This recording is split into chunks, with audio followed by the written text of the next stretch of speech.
Here we are starting the third lecture on spectrophotometry. Please do not forget to read calibration tutorials. They are very helpful when you want to make a straight line out of your experimental data. Other option is to use lab template for lab number 9 from the class website.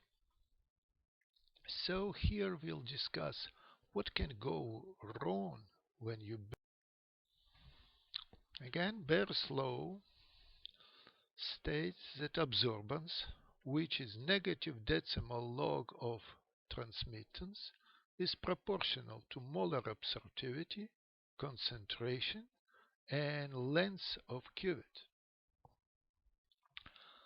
There are few exceptions to the linear relationship between absorbance and path length at fixed concentration. So change with L is very robust. Nothing wrong can happen. But we frequently observe deviation from direct proportionality between absorbance and concentration between A and C. When L, or you can write B here, is constant. Some of these deviations, called real deviations, are fundamental, represent real limitations for physics of the law. Others are a result from experimental errors coming from the instrumental deviation, or from chemical changes that occur when concentration changes. These are chemical deviations. Real limitations. Behr's law describes absorption behavior only of dilute solution. So-called limiting law works only at low concentrations. If concentrations are above 0.01, molecules are very close to each other and they affect charge distribution. And then absorption of each particle depends on its neighbors. So there is no linear behavior. If there are different ions in different media, it's possible that molar absorptivity of a light can be altered because of electrostatic interactions. Conclusion: check if Behr's law works for your system if you are working at high concentration. At low concentration, most probably it will do the job. Next, chemical deviations. Deviations from Behr's law appear when you have side reaction, for example, association, dissociation, or reaction with solvent. This reaction can give products that absorb different from what you want to see. The extent of such departures can be predicted for molar absorptivities and equilibrium constant. Unfortunately, we are often unaware that such processes are affecting the analyte.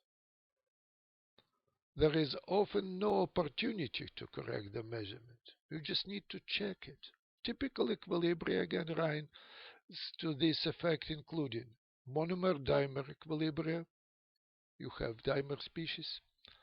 Metal complexation equilibria, where more than one complex is present. You think it's only one, but in fact there are many of them. Acid-base equilibria, if not taken into account. And solvent and analytic association equilibria, again if not taken into account. So for example, when you look at solution of indicator and you do not buffer solution, so pH changes. If pH changes, your straight line is no more straight line, it's a curve. Actually, curve at 570 looks very close to straight line, so there are very few deviations. For 430, the situation is much worse. Which means, if you want to measure indicator, measure it in a buffer.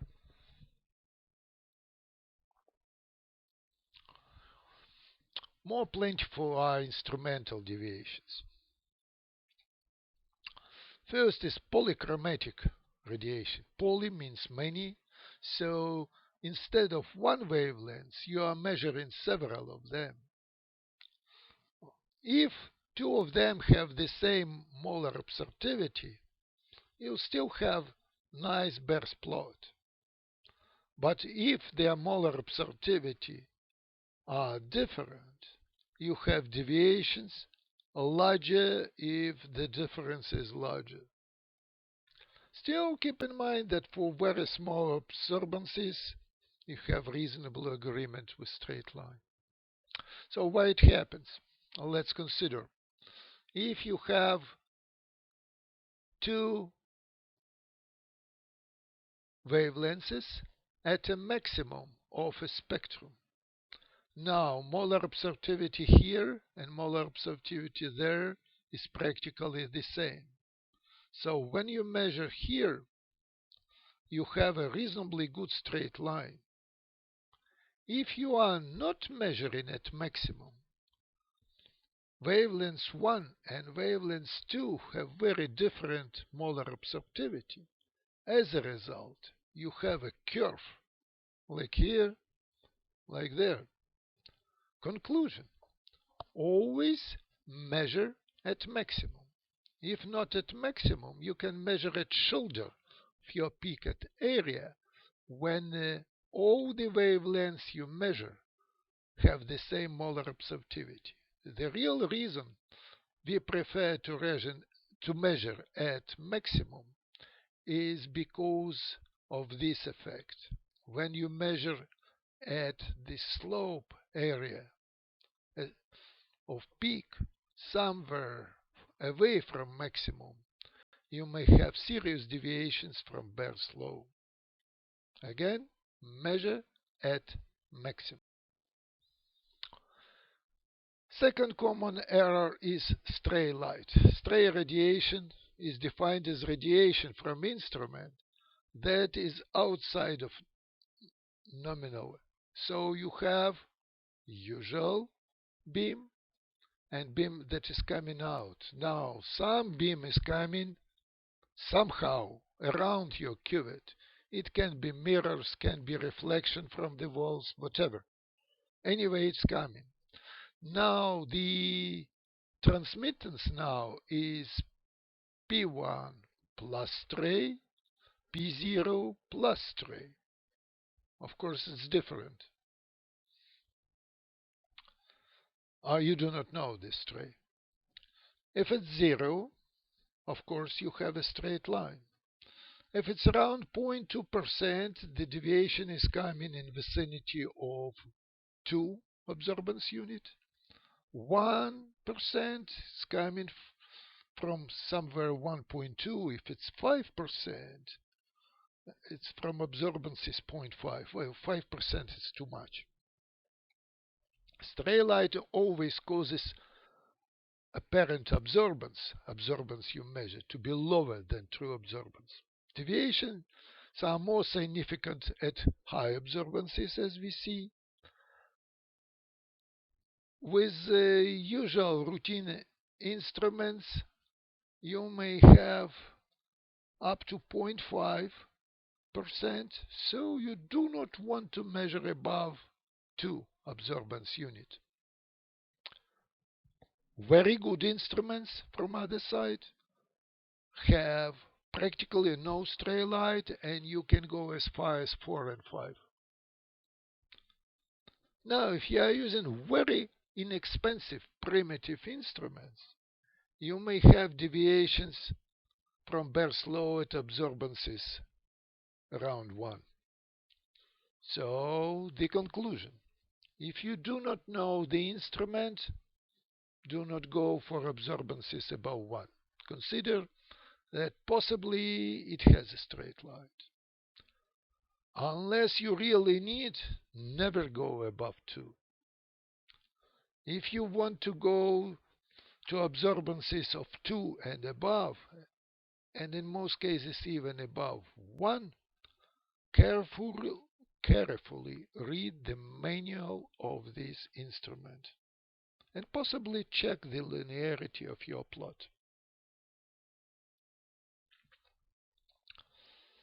Another trivial but important problem with Beer's law is caused by mismatched cells. If cells are not exactly identical, you may have additional problems.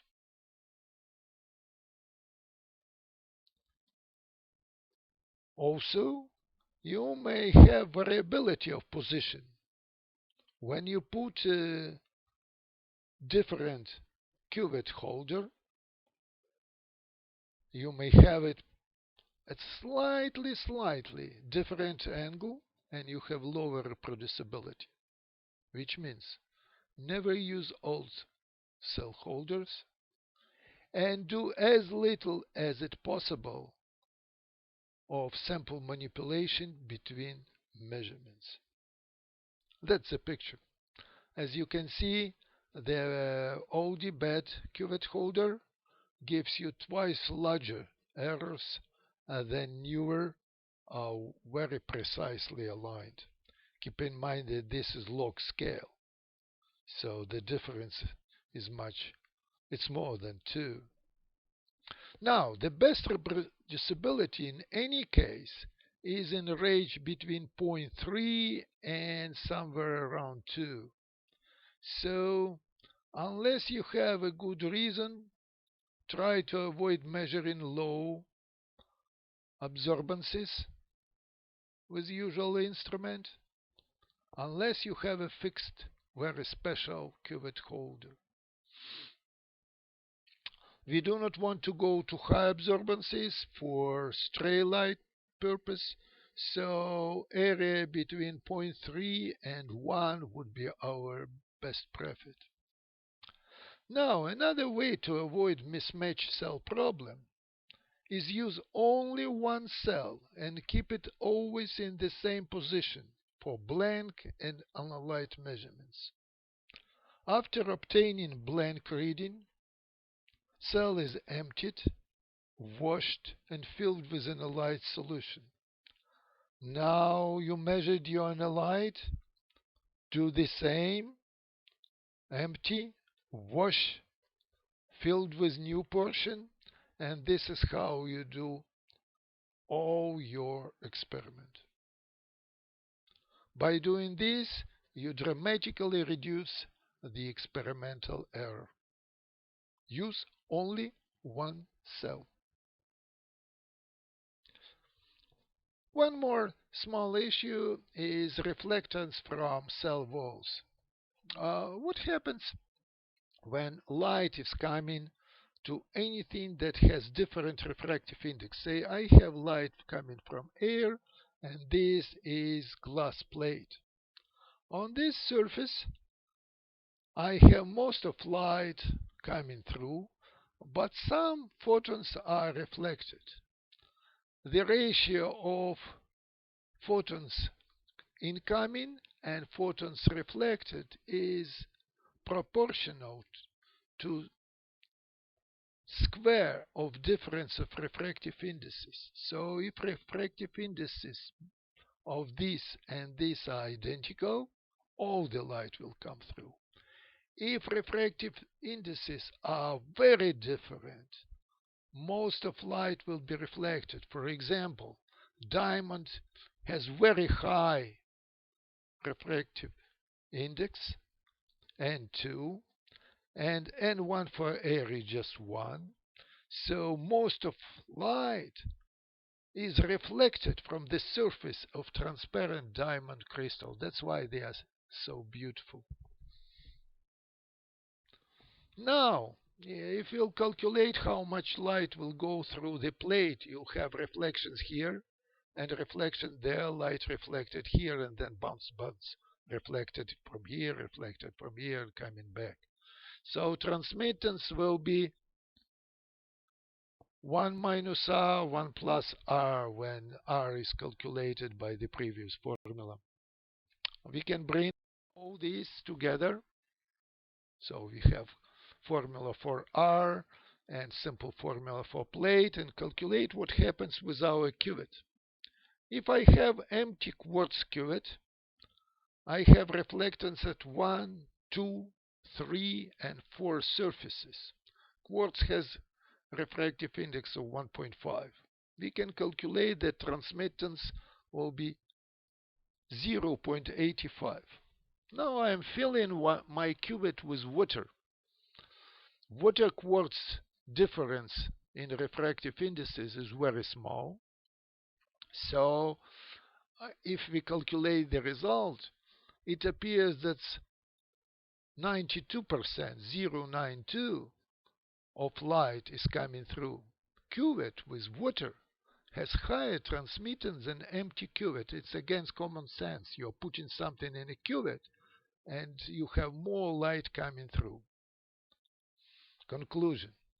First, never use empty cuvettes as your blank. They'll give you wrong transmittance. Second, you need to use exactly the same solvent you are using for your calibration.